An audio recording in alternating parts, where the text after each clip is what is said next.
Dear students, ਅੱਜ ਦੀ physics class ਵਿੱਚ ਤੁਹਾਡਾ ਬਹੁਤ-ਬਹੁਤ ਸਵਾਗਤ ਹੈ। ਸੋ ਅੱਜ ਦੀ ਫਿਜ਼ਿਕਸ ਕਲਾਸ ਵਿੱਚ ਆਪਾਂ ਕਰਾਂਗੇ ਕੁਐਸਚਨ ਨੰਬਰ 6 to 10।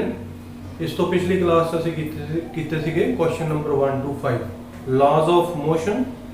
ਯੂਨਿਟ ਅਸੀਂ ਕਰ ਰਹੇ ਹਾਂ ਰਿਵੀਜ਼ਨ ਤੇ ਕੁਐਸਚਨ ਵਾਈਜ਼ ਰਿਵੀਜ਼ਨ ਕਰ ਰਹੇ ਹਾਂ। So question number 6, state and explain with illustrations Newton's first law of motion. So ਅੱਜ ਅਸੀਂ ਨਿਊਟਨ ਦੇ ਤਿੰਨੇ laws with illustrations, with examples karange.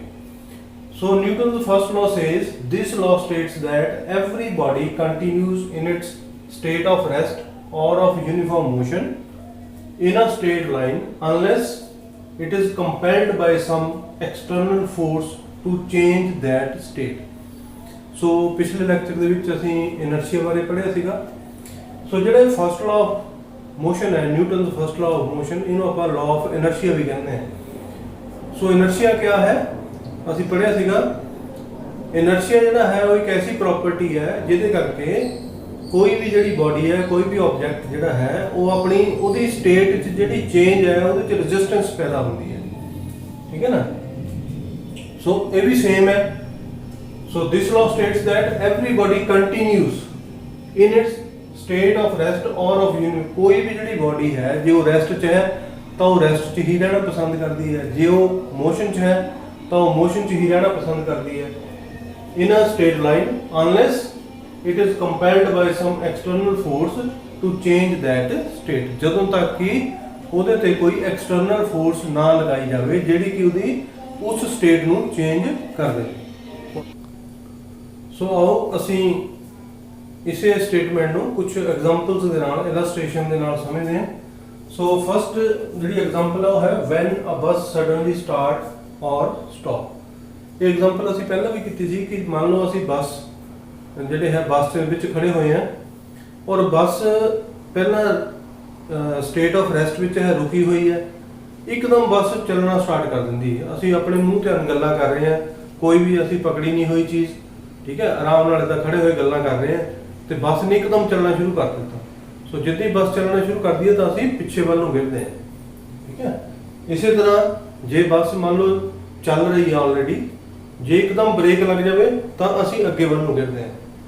ਠੀਕ ਹੈ। ਇਹ ਦੋਨੇ ਕੇਸਿਸ ਦੇ ਵਿੱਚ ਜਿਹੜਾ ਹੈ, ਕਿਉਂਕਿ ਜਿਹੜੀ ਸਾਡੀ ਬਾਡੀ ਹੈ ਪਹਿਲੇ ਕੇਸ ਦੇ ਵਿੱਚ ਜਦੋਂ ਬੱਸ ਅਚਾਨਕ ਚੱਲਣਾ ਸ਼ੁਰੂ ਕਰ ਦਿੰਦੀ ਹੈ, ਸਾਡੀ ਬਾਡੀ ਵੀ ਜਿਹੜੀ ਹੈ ਉਹ ਰੈਸਟ ਪੋਜੀਸ਼ਨ 'ਚ ਹੈ। ਜਿੱਦਾਂ ਹੀ ਬੱਸ ਚੱਲਣਾ ਸਟਾਰਟ ਕਰਦੀ, ਸਾਡੇ ਜਿਹੜੇ ਪੈਰ ਹੈ ਉਹ ਮੋਸ਼ਨ 'ਚ ਆ ਜਾਂਦੇ, ਪਰ ਸਾਡੀ ਜਿਹੜੀ ਅਪਰ ਬਾਡੀ ਹੈ ਉਹ ਰੈਸਟ 'ਚ ਹੀ ਰਹਿਣਾ ਪਸੰਦ ਕਰਦੀ ਹੈ। It tends to remain in rest. ਉਹਦੀ ਕੋਸ਼ਿਸ਼ ਹੁੰਦੀ ਹੈ ਕਿ ਮੈਂ ਰੈਸਟ 'ਚ ਹੀ ਰਹਾਂ। ਕਿਉਂ? ਕਿਉਂਕਿ ਨਿਊਟਨਸ ਜਿਹੜਾ ਫਸਟ ਲਾਅ ਆਫ ਮੋਸ਼ਨ ਹੈ ਉਹ ਇਹੀ ਕਹਿੰਦਾ ਕਿ ਕੋਈ ਵੀ ਜਿਹੜੀ ਬਾਡੀ ਹੈ ਜੇ ਉਹ ਰੈਸਟ 'ਚ ਹੈ ਤਾਂ ਉਹ ਰੈਸਟ 'ਚ ਹੀ ਰਹਿਣਾ ਪਸੰਦ ਕਰੇਗੀ, ਜੇ ਉਹ ਮੋਸ਼ਨ 'ਚ ਹੈ ਤਾਂ ਮੋਸ਼ਨ 'ਚ ਹੀ ਰਹਿਣਾ ਪਸੰਦ ਕਰੇਗੀ, ਜਦੋਂ ਤੱਕ ਕਿ ਕੋਈ ਐਕਸਟਰਨਲ ਫੋਰਸ ਉਹਦੇ ਤੇ ਐਕਟ ਨਾ ਕਰੇ। ਸੋ ਦੂਜੇ ਕੇਸ ਦੇ ਵਿੱਚ ਜੇ ਬੱਸ ਇੱਕਦਮ ਰੁਕਦੀ ਹੈ, ਠੀਕ ਹੈ, ਤਾਂ ਸਾਡੇ ਪੈਰ ਜਿਹੜੇ ਆ ਉਹ ਬੱਸ ਦੇ ਨਾਲ ਜੁੜੇ ਹੋਏ ਆ। ਬੱਸ ਜਿਹੜੀ ਉਹ ਪਹਿਲਾਂ ਚੱਲ ਰਹੀ ਹੈ, ਮਤਲਬ ਪੈਰ ਵੀ ਸਾਡੇ ਮੋਸ਼ਨ 'ਚ ਹੈ। ਠੀਕ ਹੈ। ਸਾਡੀ ਪੂਰੀ ਬਾਡੀ ਮੋਸ਼ਨ 'ਚ ਹੈ। ਜਿੱਦਾਂ ਹੀ ਬੱਸ ਰੁਕਦੀ ਹੈ ਸਾਡੇ ਪੈਰ ਤਾਂ ਰੁਕ ਜਾਂਦੇ ਉਹਦੇ ਨਾਲ, ਕਿਉਂਕਿ ਪੈਰ ਬਿਲਕੁਲ ਨਾਲ ਅਟੈਚਡ ਹੈ ਉਸ ਬੱਸ ਦੇ ਨਾਲ, ਪਰ ਜਿਹੜੀ ਸਾਡੀ ਅਪਰ ਬਾਡੀ ਹੈ ਉਹ ਹਲੇ ਵੀ ਮੋਸ਼ਨ 'ਚ ਹੀ ਰਹਿੰਦੀ, ਇਸ ਕਰਕੇ ਉਹ ਅੱਗੇ ਵੱਧ ਜਾਂਦੀ। ਇਸੇ ਤਰ੍ਹਾਂ ਜਿਹੜੀ ਸੈਕੰਡ ਇਲਸਟ੍ਰੇਸ਼ਨ ਹੈ, an athlete runs for a certain distance before taking long jump. ਜੇ ਕਿਸੇ ਐਥਲੀਟ ਨੇ ਲੌਂਗ ਜੰਪ ਲਗਾਉਣਾ ਹੋਵੇ, ਲੰਬੀ ਛਲਾਂਗ ਲਗਾਉਣੀ ਹੋਵੇ, ਤਾਂ ਉਹ ਇਦਾਂ ਨਹੀਂ ਹੈ ਕਿ ਉਹ ਲਾਈਨ ਤੇ ਖੜ ਕੇ ਉੱਥੋਂ ਹੀ ਛਲਾਂਗ ਮਾਰ ਲਊਗਾ। ਠੀਕ ਹੈ ਨਾ। ਜੇ ਉੱਥੋਂ ਹੀ ਖੜ ਕੇ ਛਲਾਂਗ ਮਾਰੇਗਾ ਤਾਂ ਬਹੁਤ ਘੱਟ ਡਿਸਟੈਂਸ ਉਹ ਤੈਅ ਕਰ ਸਕਦਾ, ਪਰ ਜਦੋਂ ਉਹ ਦੂਰ ਤੋਂ ਨੱਠ ਕੇ ਆਉਂਦਾ ਤਾਂ ਪਹਿਲੇ ਹੀ ਉਹਦੀ ਬਾਡੀ ਜਿਹੜੀ ਆ ਮੋਸ਼ਨ 'ਚ ਹੁੰਦੀ ਹੈ, ਕਿਉਂਕਿ ਜੇ ਉੱਥੇ ਖੜ ਕੇ ਮਾਰੂਗਾ ਉਹ ਜੰਪ ਤਾਂ ਉਹ ਬਾਡੀ ਉਹਦੀ ਪਹਿਲਾਂ ਰੈਸਟ 'ਚ ਹੈ, ਕਿਉਂਕਿ ਇੱਕਦਮ ਮੋਸ਼ਨ 'ਚ ਲਿਆਉਣਾ ਉਹਨੂੰ ਮੁਸ਼ਕਲ ਹੈ। ਸੋ ਇਸ ਕਰਕੇ ਉਸ ਬਾਡੀ ਨੂੰ ਉਹ ਪਹਿਲਾਂ ਹੀ ਮੋਸ਼ਨ 'ਚ ਲੈ ਕੇ ਆਉਂਦਾ, ਬੜੀ ਤੇਜ਼ ਪਿੱਛੋਂ ਦੌੜ ਕੇ ਆਉਂਦਾ, ਫਿਰ ਉਹ ਲੌਂਗ ਜੰਪ ਲਗਾਉਂਦਾ ਤੇ ਇਸ ਤਰ੍ਹਾਂ ਉਹ ਜ਼ਿਆਦਾ ਡਿਸਟੈਂਸ ਜਿਹੜਾ ਹੈ ਜੰਪ ਦੇ ਵਿੱਚ ਕਵਰ ਕਰ ਸਕਦਾ ਹੈ। ਇਸੇ ਤਰ੍ਹਾਂ ਥਰਡ ਇਲਸਟ੍ਰੇਸ਼ਨ ਹੈ, coin falls into the tumbler when the card is given a sudden jerk. So ਅਸੀਂ ਨਾਰਮਲੀ ਇਹ ਗੇਮ ਵੀ ਖੇਡਦੇ ਹੁੰਦੇ ਆ ਕਈ ਵਾਰ। ਠੀਕ ਹੈ। ਇੱਕ ਗਲਾਸ ਹੈ, ਗਲਾਸ ਦੇ ਉੱਪਰ ਅਸੀਂ ਇੱਕ ਕਾਰਡ ਰੱਖਿਆ, ਕਾਰਡ ਦੇ ਉੱਪਰ ਇੱਕ ਕੋਇਨ ਰੱਖ ਲਿਆ। ਸੋ ਜਦੋਂ ਅਸੀਂ ਉਹਨੂੰ ਫਲਿੱਕ ਕਰਾਂਗੇ ਉਂਗਲੀ ਦੇ ਨਾਲ, ਇਸ ਤਰ੍ਹਾਂ ਫਲਿੱਕ ਕਰਾਂਗੇ ਤਾਂ ਜਿਹੜਾ ਕਾਰਡ ਹੈ ਉਹ ਬਾਹਰ ਨਿਕਲ ਜਾਏਗਾ, ਕੋਇਨ ਜਿਹੜਾ ਉਹ ਗਲਾਸ ਦੇ ਵਿੱਚ ਗਿਰ ਜਾਏਗਾ। ਇਸੇ ਤਰ੍ਹਾਂ ਸੇਮ ਇਦਾਂ ਦੀ ਐਗਜ਼ਾਮਪਲ ਹੈ, ਮੰਨ ਲਓ ਅਸੀਂ ਕੈਰਮ ਬੋਰਡ ਖੇਡ ਰਹੇ ਹਾਂ ਠੀਕ ਹੈ, ਅਸੀਂ ਸਟ੍ਰਾਈਕਰ ਨਾਲ ਇੱਕ ਗੀਟੀ ਨੂੰ ਸਟ੍ਰਾਈਕ ਕਰਦੇ ਹਾਂ, ਮੰਨ ਲਓ ਉਸ ਗੀਟੀ ਦੇ ਉੱਪਰ ਇੱਕ ਹੋਰ ਗੀਟੀ ਪਈ ਹੋਈ, ਉਹ ਥੱਲੇ ਵਾਲੀ ਗੀਟੀ ਨਿਕਲ ਜਾਏਗੀ, ਉੱਪਰ ਵਾਲੀ ਉੱਥੇ ਰਹੇਗੀ। ਠੀਕ ਹੈ ਨਾ, ਕਿਉਂ? ਕਿਉਂਕਿ ਇਨੀਸ਼ੀਅਲੀ ਦੋਨੇ ਗੀਟੀਆਂ ਜਿਹੜੀਆਂ ਹੈ ਉਹ ਰੈਸਟ 'ਚ ਹੈ। ਜਦੋਂ ਸਟ੍ਰਾਈਕਰ ਨੇ ਥੱਲੇ ਵਾਲੀ ਨੂੰ ਸਟ੍ਰਾਈਕ ਕੀਤਾ ਉਹ ਮੋਸ਼ਨ 'ਚ ਹੋ ਗਈ, ਪਰ ਉੱਪਰ ਵਾਲੀ ਜਿਹੜੀ ਹੈ ਵੈਸੇ ਤਾਂ ਉਹਦੇ ਉੱਪਰ ਪਈ ਹੈ ਪਰ ਉਹ ਰੈਸਟ 'ਚ ਹੈ, ਤੇ ਇਸ ਕਰਕੇ ਉਹ ਥੱਲੇ ਵਾਲੀ ਗੀਟੀ ਬਾਹਰ ਨਿਕਲ ਜਾਂਦੀ ਤੇ ਉਹ ਉੱਥੇ ਪਈ ਰਹਿ ਜਾਂਦੀ। Because a body tends to remain in rest, ਜਦੋਂ ਤੱਕ ਕਿ ਉਹਦੇ ਤੇ ਕੋਈ ਐਕਸਟਰਨਲ ਜਿਹੜੀ ਫੋਰਸ ਨਾ ਲੱਗੇ। ਇਸੇ ਤਰ੍ਹਾਂ ਫੋਰਥ ਇਲਸਟ੍ਰੇਸ਼ਨ ਹੈ, when we shake the branch of a tree its fruits and dry leaf fall down। ਜੇ ਮੰਨ ਲਓ ਅਸੀਂ ਕਿਸੇ ਟਰੀ ਨੂੰ, ਕਿਸੇ ਦਰਖਤ ਦੀ ਕਿਸੇ ਟਾਹਣੀ ਨੂੰ ਪਕੜ ਕੇ ਹਿਲਾਈਏ, ਠੀਕ ਹੈ ਨਾ, ਤਾਂ ਉਹਦੇ ਉੱਪਰ ਜਿਹੜਾ ਵੀ ਕੋਈ ਫਰੂਟ ਹੈ, ਸਪੋਜ਼ ਜਾਮਣਾ ਲੱਗੀਆਂ ਹੋਈਆਂ, ਆਪਾਂ ਜੋੜਦੀ ਉਹਨੂੰ ਸ਼ੇਕ ਕਰਾਂਗੇ, ਹਿਲਾਵਾਂਗੇ, ਤਾਂ ਉਹ ਜਾਮਣਾ ਜਾਂ ਉਹਦੇ ਜਿਹੜੇ ਪੱਤੇ ਆ ਜਿਹੜੇ ਸੁੱਕ ਚੁੱਕੇ ਆ, ਠੀਕ ਹੈ, ਉਹ ਥੱਲੇ ਗਿਰਨਾ ਸ਼ੁਰੂ ਕਰ ਦਿੰਦੇ। ਕਿਉਂ? ਕਿਉਂਕਿ ਜਿੱਦੀ ਉਹਨੂੰ ਆਪਾਂ ਸ਼ੇਕ ਕਰਦੇ ਆ, ਠੀਕ ਹੈ, ਤੇ ਉਹ ਜਿਹੜਾ ਪੱਤਾ ਹੈ ਜਾਂ ਜਿਹੜਾ ਫਰੂਟ ਹੈ, ਠੀਕ ਹੈ, ਉਹ ਪਹਿਲਾਂ ਰੈਸਟ ਦੇ ਵਿੱਚ ਹੈ। ਠੀਕ ਹੈ, ਸੋ ਇੱਕਦਮ ਜਦੋਂ ਉਹਨੂੰ ਆਪਾਂ ਸ਼ੇਕ ਕਰਾਂਗੇ ਉਹ ਮੋਸ਼ਨ 'ਚ ਆ ਜਾਏਗਾ ਤੇ ਉਹਦੇ ਨਾਲ ਫੋਰਸ ਲੱਗੇਗੀ ਤੇ ਉਹ ਟੁੱਟ ਕੇ ਥੱਲੇ ਗਿਰ ਜਾਏਗਾ। ਇਸੇ ਤਰੀਕੇ ਨਾਲ ਸਕੂਲਾਂ ਦੇ ਵਿੱਚ ਤੁਸੀਂ ਦੇਖਿਆ ਹੋਣਾ, ਅੱਜ ਕੱਲ੍ਹ ਤਾਂ ਸਾਰੇ ਬੱਚੇ ਬੈਂਚ ਤੇ ਬੈਠਦੇ ਆ, ਪਹਿਲਾਂ ਜਦੋਂ ਟਾਟ ਹੁੰਦੇ ਸੀਗੇ, ਸੋ ਦੋ ਬੱਚੇ ਜਦੋਂ ਟਾਟ ਨੂੰ ਝਾੜਦੇ ਸੀ, ਦੋਨਾਂ ਪਾਸਿਓਂ ਪਕੜ ਕੇ ਤਾਂ ਜੋੜਦੀ ਐ ਥੱਲੇ ਨੂੰ ਮਾਰਦੇ ਸੀ। ਠੀਕ ਹੈ, ਤੇ ਉਹਦੇ ਚੋਂ ਜਿਹੜੀ ਡਸਟ ਹੈ ਉਹ ਬਾਹਰ ਨਿਕਲ ਜਾਂਦੀ ਸੀਗੀ। ਕਿਉਂ? ਕਿਉਂਕਿ ਟਾਟ ਇੱਕਦਮ ਮੋਸ਼ਨ 'ਚ ਆ ਗਿਆ, ਜਿਹੜੀ ਡਸਟ ਹੈ ਉਹਦੇ ਵਿੱਚ ਫਸੀ ਹੋਈ ਉਹ ਰੈਸਟ 'ਚ ਹੀ ਹੁੰਦੀ ਹੈ, ਸੋ ਟਾਟ ਬਾਹਰ ਨਿਕਲ ਜਾਂਦਾ ਤੇ ਡਸਟ ਜਿਹੜੀ ਉੱਥੇ ਰਹਿ ਜਾਂਦੀ, ਤੇ ਅਸੀਂ ਕਹਿੰਦੇ ਕਿ ਟਾਟ ਵਿੱਚੋਂ ਅਸੀਂ ਮਿੱਟੀ ਝਾੜ ਦਿੱਤੀ। ਜਾਂ ਕਈ ਵਾਰ ਤੁਸੀਂ ਦੇਖਿਆ ਹੋਣਾ, ਜਦੋਂ ਕੱਪੜੇ ਕਈ ਵਾਰੀ ਸੁਕਾਉਂਦੇ ਆ, ਚੁੰਨੀ ਮੰਨ ਲਓ ਸੁਕਾਣੀ ਹੈ, ਠੀਕ ਹੈ, ਤਾਂ ਦੋ ਬੱਚੇ ਜਿਹੜੇ ਉਹਨੂੰ ਸਾਈਡਾਂ ਤੋਂ ਇਦਾਂ ਪਕੜ ਕੇ ਗਿੱਲੀ ਚੁੰਨੀ ਨੂੰ ਇਦਾਂ ਮਾਰਦੇ 2-3 ਵਾਰ ਜ਼ੋਰ ਦੀ, ਠੀਕ ਹੈ ਨਾ, ਤੇ ਉਹਦੇ ਚੋਂ ਜਿਹੜੇ ਪਾਣੀ ਦੇ ਕਣ ਹੈ ਉਹ ਬਾਹਰ ਨਿਕਲ ਜਾਂਦੇ ਤੇ ਉਹਦੇ ਨਾਲ ਚੁੰਨੀ ਜਿਹੜੀ ਹੈ ਸੁੱਕ ਜਾਂਦੀ। ਕਿਉਂ? ਕਿਉਂਕਿ ਜਦੋਂ ਚੁੰਨੀ ਨੂੰ ਇਦਾਂ ਜਰਕ ਮਾਰਿਆ, ਠੀਕ ਹੈ, ਤੇ ਚੁੰਨੀ ਇੱਕਦਮ ਮੋਸ਼ਨ 'ਚ ਆ ਗਈ, ਪਰ ਜਿਹੜਾ ਉਹਦੇ 'ਚ ਪਾਣੀ ਸੀਗਾ ਉਹ ਰੈਸਟ 'ਚ ਹੀ ਰਹਿ ਗਿਆ। ਇਸ ਤਰ੍ਹਾਂ ਪਾਣੀ ਜਿਹੜਾ ਹੈ ਚੁੰਨੀ ਨਾਲੋਂ ਅਲੱਗ ਹੋ ਜਾਂਦਾ। ਸੋ ਇਸੇ ਤਰੀਕੇ ਨਾਲ ਹੈ ਇਹ ਬਾਲ ਥਰੋਨ ਅਪਵਰਡ ਇਨ ਮੂਵਿੰਗ ਟ੍ਰੇਨ। ਠੀਕ ਹੈ ਨਾ, ਮੰਨ ਲਓ ਇੱਕ ਟ੍ਰੇਨ ਦੇ ਵਿੱਚ ਅਸੀਂ ਜਾ ਰਹੇ, ਸਫ਼ਰ ਕਰ ਰਹੇ ਹਾਂ, ਅਸੀਂ ਆਪਣੀ ਸੀਟ ਤੇ ਬੈਠੇ ਹਾਂ, ਟ੍ਰੇਨ ਇੱਦਾਂ ਚੱਲ ਰਹੀ ਹੈ, ਠੀਕ ਹੈ, ਅਸੀਂ ਬਾਲ ਨੂੰ ਉੱਪਰ ਸੁੱਟਿਆ ਤਾਂ ਹੁਣ ਹੋਣਾ ਕੀ ਚਾਹੀਦਾ? ਜਦੋਂ ਅਸੀਂ ਬਾਲ ਨੂੰ ਸੁੱਟਿਆ ਆਪਾਂ ਸੋਚਦੇ ਹਾਂ ਕਿ ਟ੍ਰੇਨ ਉਨੀ ਦੇਰ 'ਚ ਜਿਹੜੀ ਅੱਗੇ ਚੱਲ ਜਾਏਗੀ ਤੇ ਬਾਲ ਜਿਹੜੀ ਹੈ ਜਦੋਂ ਵਾਪਸ ਆਏਗੀ ਤਾਂ ਉਹ ਸਾਡੇ ਪਿੱਛੇ ਗਿਰੇਗੀ, ਕਿਉਂਕਿ ਟ੍ਰੇਨ ਉਨੀ ਦੇਰ 'ਚ ਅੱਗੇ ਮੂਵ ਕਰ ਜਾਏਗੀ। ਪਰ ਨਹੀਂ, ਇਦਾਂ ਨਹੀਂ ਹੁੰਦਾ, ਬਾਲ ਦੁਬਾਰਾ ਸਾਡੇ ਹੱਥਾਂ 'ਚ ਆ ਜਾਂਦੀ। ਇਦਾਂ ਕਿਉਂ? ਕਿਉਂਕਿ ਜਿਹੜਾ ਟ੍ਰੇਨ ਜਿਹੜੀ ਹੈ ਉਹ ਮੋਸ਼ਨ 'ਚ ਹੈ। ਉਹ ਇਨੀਸ਼ੀਅਲੀ ਜਿਹੜਾ ਹੌਰੀਜ਼ੌਂਟਲ ਮੋਸ਼ਨ ਹੈ, ਇਸ ਤਰ੍ਹਾਂ ਹੌਰੀਜ਼ੌਂਟਲ ਮੋਸ਼ਨ ਜਿਹੜਾ ਹੈ ਉਹ ਆਲਰੇਡੀ ਉਸ ਬਾਲ ਦੇ ਵਿੱਚ ਹੈ। ਆਲਰੇਡੀ ਉਹ ਬਾਲ ਵੀ ਕਿਉਂਕਿ ਇੱਕ ਪਾਰਟ ਹੈ, ਕਿਉਂਕਿ ਟ੍ਰੇਨ ਚੱਲ ਰਹੀ ਹੈ, ਅਸੀਂ ਟ੍ਰੇਨ 'ਚ ਬੈਠੇ ਹਾਂ, ਜੇ ਸਾਡੇ ਹੱਥ 'ਚ ਬਾਲ ਹੈ ਤਾਂ ਬਾਲ ਵੀ ਚੱਲ ਰਹੀ ਹੈ ਟ੍ਰੇਨ ਦੇ ਨਾਲ। ਇਹਦਾ ਮਤਲਬ ਕਿ ਉਹ ਪਹਿਲਾਂ ਹੀ ਮੋਸ਼ਨ 'ਚ ਹੈ। ਠੀਕ ਹੈ ਨਾ, ਤੇ ਜਦੋਂ ਅਸੀਂ ਉਹਨੂੰ ਉੱਪਰ ਨੂੰ ਸੁੱਟਾਂਗੇ ਉਹ ਤਾਂ ਅਪਵਰਡ ਮੋਸ਼ਨ ਹੋ ਗਿਆ ਨਾ, ਪਰ ਜਿਹੜਾ ਉਹਦਾ ਹੌਰੀਜ਼ੌਂਟਲ ਮੋਸ਼ਨ ਹੈ ਆਲਰੇਡੀ ਹੌਰੀਜ਼ੌਂਟਲ ਮੋਸ਼ਨ 'ਚ ਹੈ, ਤੇ ਜਦੋਂ ਉਹ ਵਾਪਸ ਆਏਗੀ, ਠੀਕ ਹੈ, ਤਾਂ ਉਹਦੇ 'ਚ ਉਨੀ ਫੋਰਸ ਜਿਹੜੀ ਹੈ ਉਹ ਪਹਿਲਾਂ ਆ ਜਾਏਗੀ ਜਿਹਦੇ ਨਾਲ ਕਿ ਉਹ ਥੋੜਾ ਜਿਹਾ ਅੱਗੇ ਸਾਡੇ ਹੱਥਾਂ 'ਚ ਦੁਬਾਰਾ ਆ ਜਾਏਗੀ। ਇਸੇ ਤਰੀਕੇ ਨਾਲ ਜਿਹੜਾ 6th ਹੈ ਉਹ ਹੈ when a dog chases a hare। ਮੰਨ ਲਓ ਇੱਕ ਖਰਗੋਸ਼ ਹੈ, ਖਰਗੋਸ਼ ਦੇ ਮਗਰ ਕੁੱਤਾ ਪੈ ਗਿਆ, ਠੀਕ ਹੈ ਨਾ, ਤੇ ਉਹ ਖਰਗੋਸ਼ ਜਿਹੜਾ ਹੈ zigzag ਮਤਲਬ ਇਦਾਂ ਦਾ ਉਹ ਘੁੰਮੇਗਾ ਉਹ, ਕਿਉਂਕਿ ਖਰਗੋਸ਼ ਜਿਹੜਾ ਹਲਕਾ ਹੁੰਦਾ ਹੈ ਐਜ਼ ਕੰਪੇਅਰ ਟੂ ਡੌਗ ਦਾ ਮਾਸ ਜ਼ਿਆਦਾ ਹੁੰਦਾ ਤੇ ਹੇਅਰ ਜਿਹੜਾ ਹੈ, ਖਰਗੋਸ਼ ਜਿਹੜਾ ਹੈ ਉਹਦਾ ਮਾਸ ਘੱਟ ਹੁੰਦਾ। ਸੋ ਖਰਗੋਸ਼ ਇਦਾਂ ਟਰਨ ਕਰ ਸਕਦਾ ਇੱਕਦਮ, ਪਰ ਜਿਹੜਾ ਡੌਗ ਹੈ ਉਹਦੇ ਵਾਸਤੇ zigzag ਜਿਹੜਾ ਮੋਸ਼ਨ ਹੈ ਉਹ ਕਰਨਾ ਔਖਾ ਹੁੰਦਾ। ਜਿਹੜਾ ਇਨਰਸ਼ੀਆ ਹੈ ਇਟ ਇਜ਼ ਰਿਲੇਟਡ ਟੂ ਮਾਸ।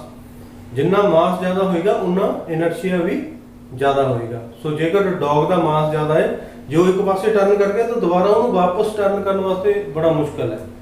ਠੀਕ ਹੈ ਨਾ, ਜਦੋਂ ਕਿ ਹੇਅਰ ਜਿਹੜਾ ਉਹਦਾ ਮਾਸ ਘੱਟ ਹੈ, ਠੀਕ ਹੈ, ਸੋ ਉਹਦੇ 'ਚ ਇਨਰਸ਼ੀਆ ਵੀ ਘੱਟ ਹੋਏਗਾ। ਸੋ ਇਸ ਕਰਕੇ ਜੇ ਉਹਨੂੰ ਮਤਲਬ ਖਰਗੋਸ਼ ਜਿਹੜਾ ਹੈ ਉਹਨੂੰ ਟਰਨ ਕਰਨਾ ਆਸਾਨ ਹੈ ਤੇ ਡੌਗ ਨੂੰ ਟਰਨ ਕਰਨਾ ਮੁਸ਼ਕਿਲ ਹੈ। ਸੋ ਇਹ ਸੀਗੀਆਂ ਇਲਸਟ੍ਰੇਸ਼ਨਸ ਜਿਹੜੀਆਂ ਕਿ ਰਿਲੇਟਡ ਸੀਗੀਆਂ Newton's first law of motion ਦੇ ਨਾਲ। ਸੋ ਆਈ ਹੋਪ ਕਿ ਤੁਹਾਨੂੰ ਬਹੁਤ ਚੰਗੀ ਤਰ੍ਹਾਂ ਇਹ ਸਮਝ ਆ ਗਈ ਹੋਣੀ ਹੈ।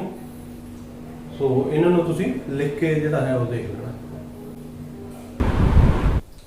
ਸੋ ਬੇਟਾ ਨੈਕਸਟ ਹੈ ਕੁਐਸਚਨ ਨੰਬਰ 7। क्वेश्चन नंबर 7 है state and explain Newton's second law of motion. Explain how does it gives a quantitative definition of force. So बेटा जो Newton's second law of motion है वो है it states that the rate of change of momentum. असी momentum पढ़े थे ना, तुहानू याद होना momentum is the product of mass and velocity.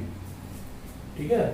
So rate of change of the मतलब क्या है कि टाइम दे नाल जिहड़ा चेंज करदा। Rate of change of the मतलब है विद रिस्पेक्ट टू टाइम दे नाल जदों मोमेंटम चेंज करेगा। ठीक है। ते of a body is directly proportional to the external force. यानी जिहड़ा Newton's second law of motion है वो ये कह रहा है कि जिहड़ा rate of change of momentum है यानी कि d upon dt rate of change of with respect to t किनु चेंज कीता आपां मोमेंटम नु। मोमेंटम नु किहड़े लेटर नाल लिखदे आपां p दे नाल। ठीक है। So rate of change of momentum ये हो गया साडे कोल is directly proportional. So directly proportional दा मतलब है सीधा अनुपाती। जदों एक चीज नु आपां वधाईए दूजी भी नाल वध जावे।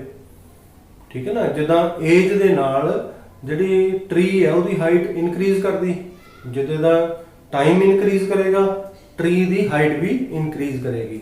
सो दोनों चीज़ें इनक्रीज कर रही हैं, एक इनक्रीज किया नाल दूजा भी इनक्रीज कर रहा है। That is directly proportional. जिहड़ा इनवर्सली प्रोपोर्शनल हुंदा वो चीज़ वो हुंदा कि एक चीज़ इनक्रीज की दूजी डिक्रीज कर गई। जिस तरह कि मान लो एक काम नूं करन विच किन्ने दिन लगदे, मजदूरां दी संख्या ते काम नूं कंप्लीट होण विच लगे दिन। जे मान लो 5 मजदूर लगे हुए एक दीवार बनाने विच, जे 5 मजदूर जिहड़े आ वो 10 दिन च बनाते दीवार। ठीक है। जे मजदूर 20 हो जाण 5 की जगह फिर दिन वधणगे या घटणगे? दिन घटणगे। मजदूरां की संख्या वध गई, दिनां की संख्या घट गई। That is inversely proportional. Punjabi च कहंदे उल्ट अनुपाती। सो इत्थे जिहड़ा rate of change of momentum है वो सीधा अनुपाती है किहदे? एक्सटर्नल फोर्स दे। जिहड़ी असीं एक्सटर्नल फोर्स लगाई ਉਹਦੇ डायरेक्टली प्रोपोर्शनल है। ठीक है ना। हुण जिहड़ा P है उसकी वैल्यू साडे कोल हैगी mv ते अगे है applied on the body and the change takes place in the direction of the applied force. So जिहड़ी चेंज होएगी वो किधर नूं होएगी? जिस डायरेक्शन दे विच फोर्स लगेगी। ठीक है। मान लो ये कोई बॉडी है, आप इधर नूं फोर्स लगा रहे हैं। ठीक है। तो जिहड़ी चेंज होएगी वो इसे ही डायरेक्शन च होएगी, इस डायरेक्शन च नहीं होएगी। ठीक है ना। तुहानूं दस्सिया सी ना स्केलर ते वैक्टर क्वांटिटीज किहड़ियां हुंदियां। स्केलर क्वांटिटीज वो हुंदियां जिन्हां च सिर्फ मैग्नीट्यूड होवे, डायरेक्शन ना होवे।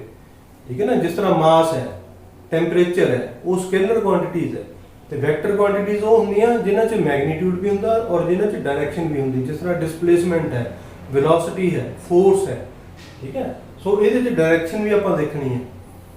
इस तरह जो मोमेंटम है, मोमेंटम भी एक वैक्टर क्वांटिटी है क्योंकि ये ऊपर अभी एरो पाया ना। सो ये भी डायरेक्शन की बहुत महत्ता है। जिथे डायरेक्शन की महत्ता होवे, वैल्यू होवे, इंपॉर्टेंस होवे, सिग्निफिकेंस होवे। ठीक है। उन्होंने आप कहते वैक्टर क्वांटिटीज। जिथे डायरेक्शन का कोई मीनिंग नहीं। हुण मास है 2 किलो चीनी है, वो ये थोड़ी देखना कि असी भी 2 किलो चीनी नॉर्थ वाल नूं है या साउथ वाल नूं है या उपर वाल नूं या थल्ले वाल नूं है। ठीक है ना। 2 किलो चीनी है बस। टैंपरेचर है 50 डिग्री सेल्सियस है जी। 50 डिग्री सेल्सियस किस डायरेक्शन च है उसकी कोई वैल्यू नहीं है, उसकी कोई सिग्निफिकेंस नहीं है। इस करके टैंपरेचर जिहड़ा एक स्केलर क्वांटिटी है। ठीक है। सो अगे चलिए आपां। सो एक बार मैं डेफिनेशन दोबारा रीड कर देना। It states that the rate of change of momentum of a body is directly proportional to the external force. Rate of change of ये हो गया साडे कोल डायरेक्टली प्रोपोर्शनल, ये हो गया एक्सटर्नल फोर्स, ये हो गया। So rate of change of a momentum with respect to time is directly proportional to the external force. So ये साडे कोल इक्वेशन बन गई इहदे नाल। On the body and the change takes place in the direction of the applied force. So ये है definition Kadi Newton's second law of motion the. Explain how does it gives a quantitative definition of force. हुण देखो जे आपां इत्थे P नूं replace कर दईए mv दे नाल फिर क्या होएगा? सो इत्थे P नूं आपां कीता d अपॉन dt। ठीक है। P की जगह आ गया साडे कोल mv। ठीक है ना। ਤੇ a ਇਜ਼ੀਕਲ ਟੂ ਹੁਣ ਕਿਉਂਕਿ ਮਾਸ ਤਾਂ ਜਿਹੜਾ ਹੈ ਰੇਟ ਆਫ ਚੇਂਜ ਆਫ ਕਿਹਦੇ ਚ ਹੋਏਗਾ, ਮਾਸ ਚ ਤਾਂ ਚੇਂਜ ਨਹੀਂ ਹੋਏਗੀ ਕੋਈ ਵੀ, ਟਾਈਮ ਦੇ ਨਾਲ ਮਾਸ ਥੋੜੀ ਘਟੇਗਾ ਵਧੇਗਾ, ਇਸ ਕਰਕੇ ਮਾਸ ਨੂੰ ਆਪਾਂ ਕਹਿ ਕਹਿੰਦੇ ਕਾਂਸਟੈਂਟ ਹੈ। ਸੋ ਮਾਸ ਜਿਹੜਾ ਹੈ ਕਾਂਸਟੈਂਟ ਹੈ, ਇਸ ਕਰਕੇ ਆ ਜਿਹੜਾ ਡੈਰੀਵੇਸ਼ਨ ਹੈ ਇਹਦੇ ਤੇ ਨਹੀਂ ਲੱਗੇਗੀ, ਸਿਰਫ ਵੈਲੋਸਿਟੀ ਤੇ ਲੱਗੇਗੀ। ਸੋ ਸਾਡੇ ਕੋਲ ਆ ਗਿਆ md/dt ਆਫ v, ਮਤਲਬ ਰੇਟ ਆਫ ਚੇਂਜ ਆਫ ਕਿਹਦਾ ਹੋਇਆ, ਸਿਰਫ ਵੈਲੋਸਿਟੀ ਦਾ ਹੋਇਆ। So rate of change of velocity is equal to ਕਿਹਦੇ ਹੁੰਦਾ, ਐਕਸਲੇਸ਼ਨ ਦੇ। So a is equal to ਆ ਗਿਆ m a, mass into acceleration. ਜਿਹੜਾ ਆ rate of change of velocity ਹੈ this is equal to a, acceleration ਦੇ ਇਕੁਅਲ ਹੈ, ਠੀਕ ਹੈ ਨਾ। ਸੋ ਇਹ ਹੋ ਗਿਆ m into a ਦੇ ਉੱਪਰ ਐਰੋ ਕਿਉਂ ਲਗਾਇਆ, ਕਿਉਂਕਿ acceleration is a vector quantity. So ਇਹ ਹੋ ਗਿਆ ਸਾਡੇ ਕੋਲ। ਹੁਣ ਜਿਹੜਾ dp/dt ਸੀਗਾ ਉਹ ਕਿਹਦੇ ਪ੍ਰੋਪੋਰਸ਼ਨਲ ਸੀ, ਫੋਰਸ ਦੇ, ਠੀਕ ਹੈ। ਸੋ ਆਪਾਂ ਕਹਿ ਸਕਦੇ ਹਾਂ dp/dt ਦੀ ਵੈਲਿਊ ਕਿੰਨੀ ਆ ਗਈ, ma। So f is proportional to ma। ਹੁਣ ਜਦੋਂ ਅਸੀਂ ਪ੍ਰੋਪੋਰਸ਼ਨੈਲਿਟੀ ਨੂੰ ਇਕੁਅਲ ਚ ਕਨਵਰਟ ਕਰਾਂਗੇ ਤਾਂ ਸਾਨੂੰ ਕੁਝ ਨਾ ਕੁਝ ਜਿਹੜਾ ਕਾਂਸਟੈਂਟ ਹੈ ਉਹ ਵਿੱਚ ਮਲਟੀਪਲਾਈ ਕਰਨਾ ਪੈਂਦਾ, ਠੀਕ ਹੈ ਨਾ। ਸੋ f is equal to proportionality of constant of proportionality ਜਿਹੜਾ ਹੈ k ਆ ਗਿਆ into m into a। ਸੋ ਇਹ ਸਾਡੇ ਕੋਲ ਜਿਹੜੀ ਵੈਲਿਊ ਆਈ, ਇੱਥੋਂ ਇਹ ਪ੍ਰੂਵ ਹੁੰਦਾ ਕਿ ਕਿਸ ਤਰ੍ਹਾਂ ਇੱਕ ਕੁਆਂਟੀਟੇਟਿਵ ਦਾ ਮਤਲਬ ਹੈ which is related to quantity, ਠੀਕ ਹੈ। ਸੋ ਇੱਥੋਂ ਸਾਡੇ ਕੋਲ ਇੱਕ ਕੁਆਂਟੀਟੇਟਿਵ ਡੈਫੀਨੇਸ਼ਨ ਜਿਹੜੀ ਹੈ ਫੋਰਸ ਦੀ ਆ ਜਾਂਦੀ ਹੈ। ਸੋ ਇਹ ਸੀਗਾ Newton's second law of motion ਤੇ ਨਾਲ ਕੁਐਸਚਨ ਸੀਗਾ ਇਹਦੇ। ਇਹ ਬੇਸਿਕਲੀ ਦੋ ਕੁਐਸਚਨ ਹੈ, ਇਕੱਠੇ ਵੀ ਆ ਸਕਦੇ ਆ, ਅਲੱਗ-ਅਲੱਗ ਵੀ ਆ ਸਕਦੇ ਆ। Explain how does it give a quantitative definition of force. So I hope ਕਿ ਤੁਹਾਨੂੰ ਇਹ ਚੰਗੀ ਤਰ੍ਹਾਂ ਸਮਝ ਆ ਗਿਆ ਹੋਣਾ। ਇਹਨੂੰ ਚੰਗੀ ਤਰ੍ਹਾਂ ਸਮਝ ਕੇ ਲਿਖ ਕੇ ਦੇਖ ਲਓ। So beta next question है question number 8, state and explain with illustrations the Newton's third law of motion। To every action there is an equal and opposite reaction। बड़ी छोटी जी definition है। To every action there is an equal and opposite reaction। In simple terms third law can be stated as follows: force in nature always occur between pairs of bodies। ਜਿਹੜੀਆਂ forces ਹੈ ਉਹ nature ਦੇ ਵਿੱਚ ਹਮੇਸ਼ਾ ਇੱਕ pair ਦੇ ਰੂਪ ਦੇ ਵਿੱਚ ਅਕਰ ਕਰਦੀਆਂ। ਸੋ ਜਿਸ ਤਰ੍ਹਾਂ ਆਪਾਂ ਕਹਿੰਦੇ ਹਾਂ ਕਿ action there is an equal and opposite reaction. So suppose ਸਾਡੇ ਕੋਲ ਦੋ ਬੋਡੀਜ਼ ਹੈ, ਇੱਕ ਬੋਡੀ A ਹੈ ਮੰਨ ਲਓ, ਠੀਕ ਹੈ, ਇੱਕ ਬੋਡੀ B ਹੈ।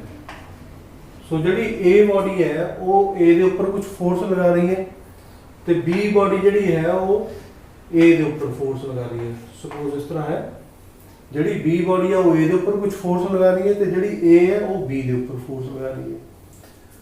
ਸੋ force on A due to B, force on A due to B is equal to negative of force on B due to A। ठीक है ना। To every action there is an equal and opposite, मतलब ये negative sign लग गया देते, ठीक है ना।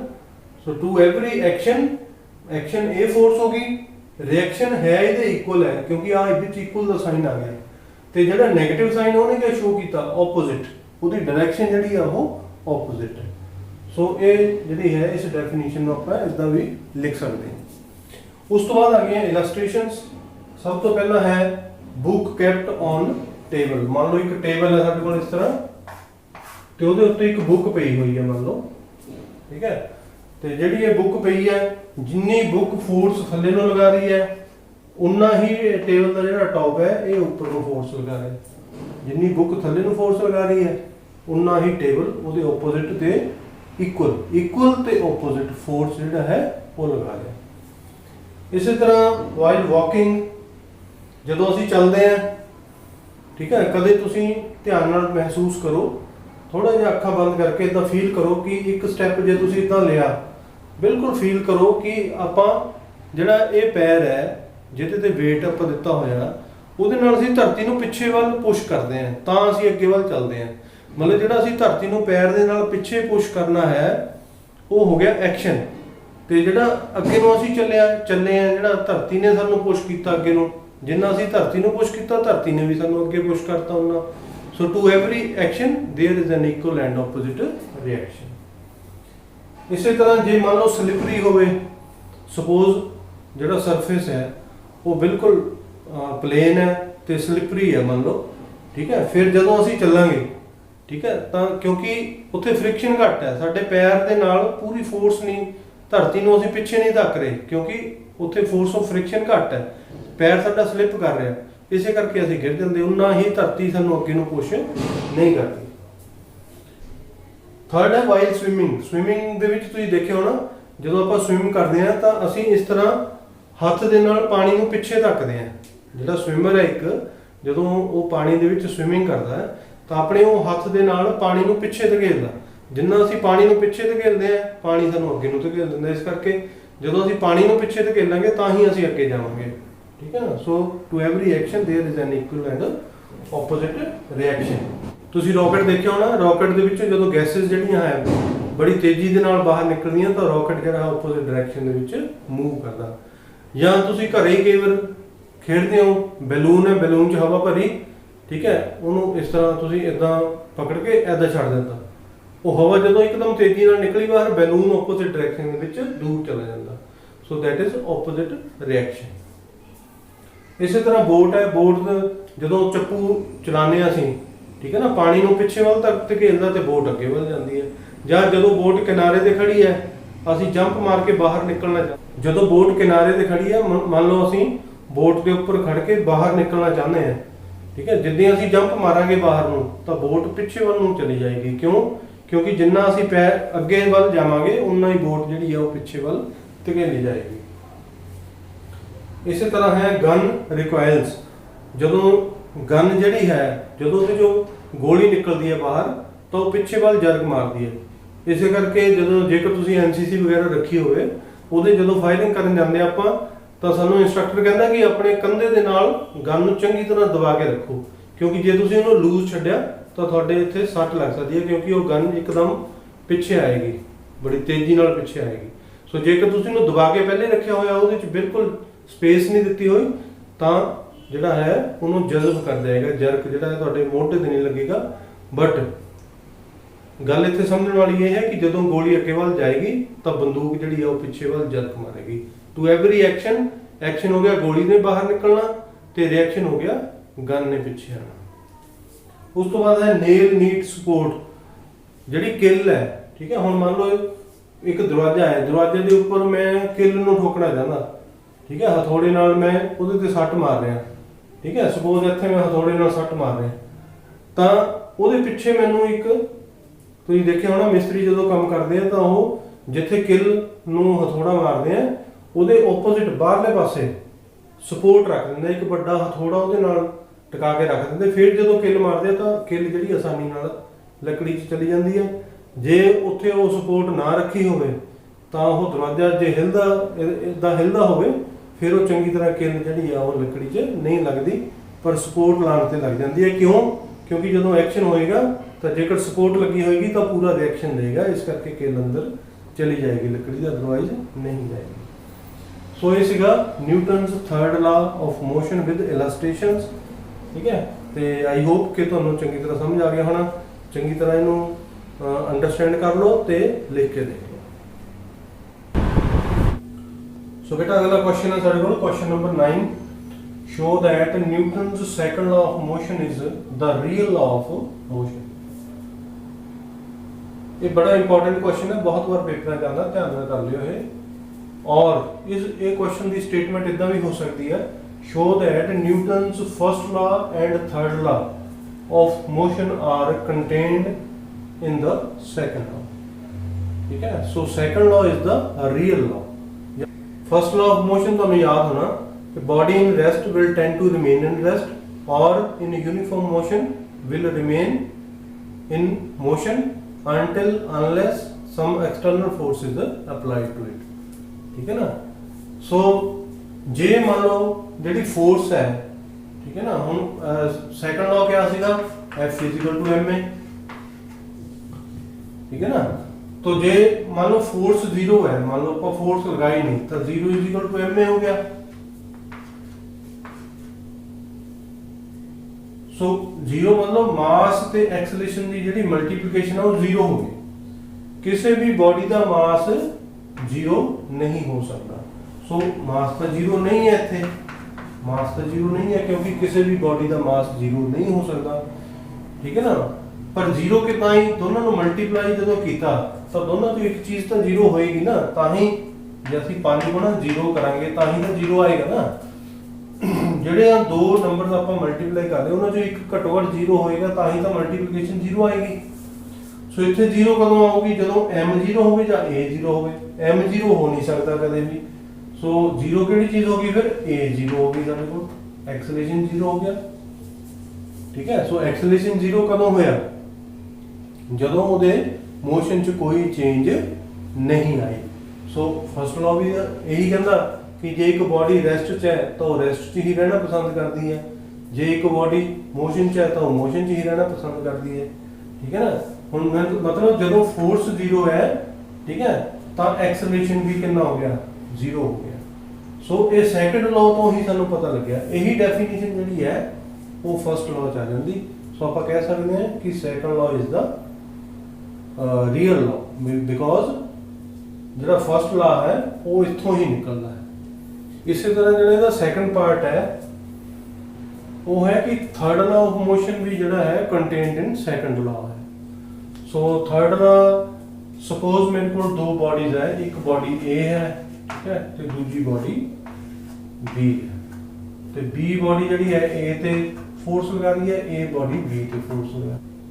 सो असीं पिछे पढ़िया कि rate of change of momentum is equal to force. So जे मैं देखा कि force on B due to A, ये किहदे इक्वल टू होएगा, because force is rate of change of momentum. So rate of change of momentum कितना हो जाएगा, rate of change of momentum of B, ठीक है ना। इसी तरह जे मैं देखा कि force on A due to B कितनी है,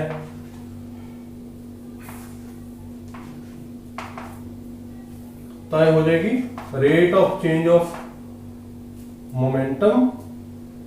सो हुण इत्थे मोमेंटम किहदा आ जाएगा, बॉडी ए दा मोमेंटम, ठीक है ना। सो ये जे आपां दोनों नूं ऐड कर दईए तो साडे कोल आ जाएगा एफ बी ए। इहदा मतलब है force on B due to A, जिहड़ी ए बी ते फोर्स लगा रही। सो एफ ए बी दा मतलब है force on A due to B. So equal to किहदा हो जाएगा, d upon d t p B, मतलब rate of change of momentum of body B plus rate of change of momentum of body A, ठीक है ना।